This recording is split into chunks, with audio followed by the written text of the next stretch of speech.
Le royaume du lycanthrope, juillet.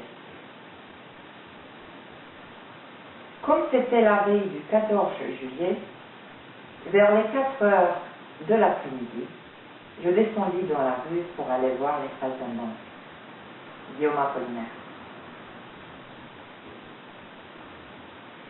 De retour dans la cité des papes, devenue le temps des mois ville-théâtre, Alina, quelque peu enivrée par l'invasion des affiches qui lui donnaient le vertige comme les 1000 yeux d'Avalokitesvara, s'arrêta devant une annonce qui lui sembla étrangement familière.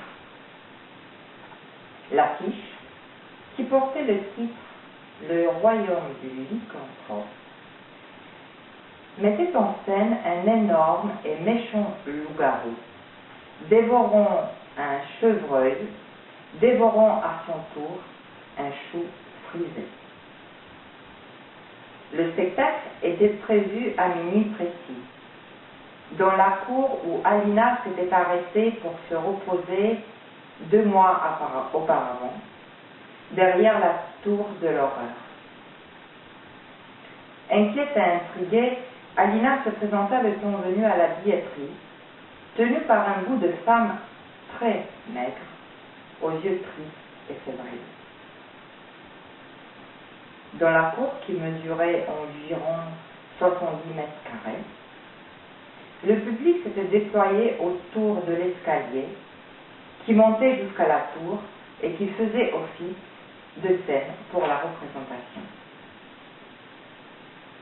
En guise d'amuse-gueule, une mini-équipe d'enfants footballeurs se divertissait, comme dans un rituel mi-sauvage, à faire un match avec une tête de chou frisé, sous le regard implacable de l'arbitre, qui portait les insignes papales, les clés d'écusset, surmontées du trirème, rythme incantatoire.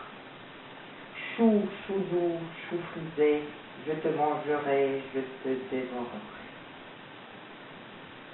Une minerve, plus mince que le fil de la raison, passa en courant devant la scène en déclamant un vers de La Fontaine.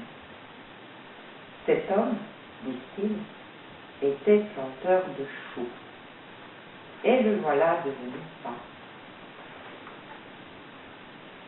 En haut de l'escalier, un soleil aussi grand que l'horloge de la tour commençait à s'amincir. Le public, formé de têtes de tournesol, d'épis de blé, de maïs, de lavande et de quelques tomates, frémissait dans une vague délirante. Au signal de l'arbitre, le loup-garou égorgea le chevreau en lui ouvrant la poitrine et en s'empiffrant de son cœur encore palpitant. Alina essaya d'appeler les personnages par leur nom. Virgile, Cabot, Lucky, Garou, mais personne ne lui répondit. Au loin, la sirène d'une voiture de pompiers poussait des cris dans le silence d'encre de la nuit. La représentation était entre parenthèses, finie.